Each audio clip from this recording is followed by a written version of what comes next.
یہ کہانی ہے ایک ہاتھی اور چونٹی کی۔ ایک جنگل میں ایک ہاتھی رہتا تھا۔ اسے اپنے بڑے ڈل ڈول پر بہت گھمنڈ تھا۔ وہ ہمیشہ جنگل کے دوسرے جانوروں کو تنگ کرتا اور ان کا مذاق اڑاتا تھا۔ ایک دن جب وہ جنگل سے گزر رہا تھا، اس نے ایک طوطے کو دیکھا جو درخت پر بیٹھا تھا۔ ہاتھی نے کہا، اے طوطے، تم وہاں کیا کر رہے ہو؟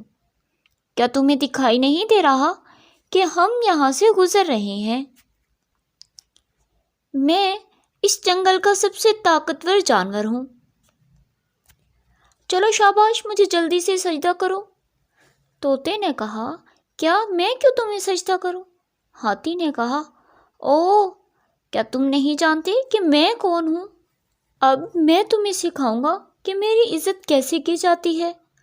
اور ساتھ ہی ساتھ زور زور سے ہنسنے لگا۔ طوطے نے بھی ہاتھی کو سجدہ نہیں کیا، تو غصے میں ہاتھی نے پورا درخت ہلا دیا اور اس کو اکھاڑ پھینکا، اور اب وہ طوطا اس درخت پر نہیں بیٹھ سکتا تھا۔ وہ اڑ گیا۔ ہاتھی پھر سے ہنسنے لگا، جاؤ اڑ جاؤ، دیکھا تم نے میں کیا کر سکتا ہوں، میرے سامنے تم سب کمزور ہو۔ گھمنڈی ہاتھی پھر وہاں سے چلا گیا، اور ہمیشہ کی طرح وہ دریا پر پانی پینے گیا۔ اس دریا کے کنارے چونٹی رہتی تھی۔ ایک چھوٹی سی چونٹی اپنے بل میں رہتی تھی۔ ہر روز چونٹی اپنا کھانا اکٹھا کرتی اور ہاتھی روزانہ اس کو پریشان کرتا۔ آج کا دن بھی کوئی الگ نہ تھا۔ جب ہاتھی پانی پی رہا تھا، اس نے چونٹی کو دیکھا اور کہا، ارے چونٹی، تم کہاں لے کر جا رہی ہو یہ کھانا؟ چونٹی نے کہا، مجھے یہ کھانا اپنے گھر لے کے جانا ہوگا، کیونکہ جلدی بارش شروع ہو جائے گی۔ مجھے تیار رہنا ہوگا اس کے لیے، اور کھانا جمع کرنا ہوگا۔ ہاتھی نے کہا، اچھا۔ ہاتھی نے پھر اپنی بڑی سی سونڈ میں بہت سا پانی جمع کیا اور چونٹی پر چھڑک دیا، تو پانی نے اس کا کھانا برباد کر دیا۔ اب وہ چونٹی پوری طرح بھیگ گئی تھی۔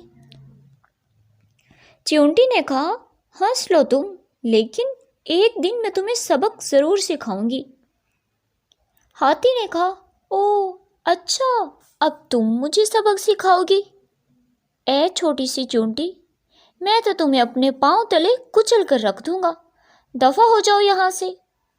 چونٹی کو ہاتھی اور اس کے گھمنڈ پر بہت غصہ آیا، اور اس نے قسم کھائی کہ وہ جلد اس ہاتھی کو سبق سکھائے گی۔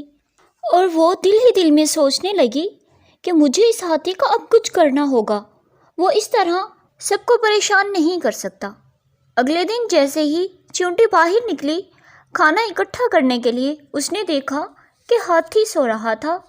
اس کو فوراً سے ہی ایک تجویز سوجھی، تو وہ خاموشی سے اس کے نزدیک چلی گئی، اس کی سونڈ میں گھس گئی۔ ایک بار اندر آ جانے پر وہ اس کو کاٹنے لگی۔ وہ ہاتھی کو کاٹتی رہی جب تک کہ وہ جاگ نہیں گیا، اور وہ درد سے چلانے لگا۔ ہاتھی نے کہا، میری سونڈ میں کون ہے؟ باہر نکلو، مجھے بہت درد ہو رہا ہے۔ چونٹی نے اس کا چلانا سنا، پھر بھی وہ اس کو کاٹتی رہی، باہر نہیں آئی۔ اب ہاتھی کو بہت زیادہ درد ہو رہا تھا۔ وہ رونے لگا اور زور زور سے کہنے لگا، براہ مہربانی میری مدد کرو، مہربانی کرو، پلیز، کون ہے وہاں؟ اب باہر آ جاؤ پلیز، اب بس کر دو۔ چونٹی نے ہاتھی کا رونا سنا اور اس کی سونڈ سے باہر آ گئی۔ ہاتھی اس ادنا سی چونٹی کو دیکھ کر سکتے میں آ گیا۔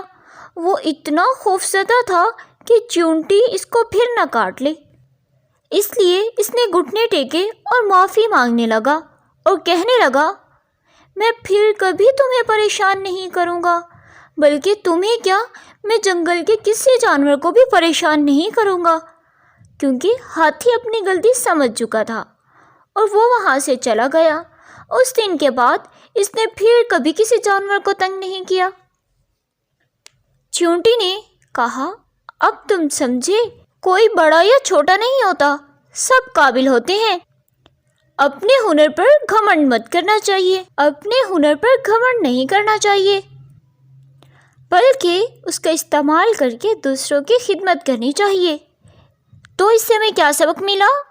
کہ کوئی بھی بڑا یا چھوٹا نہیں ہوتا، ہم سب قابل ہوتے ہیں، ہم سب کے اپنے اپنے ہنر ہیں۔ ہمیشہ یہ یاد رکھو کہ چونٹی کی طرح چھوٹا بھی بڑے ہاتھی کو سبق سکھا سکتا ہے۔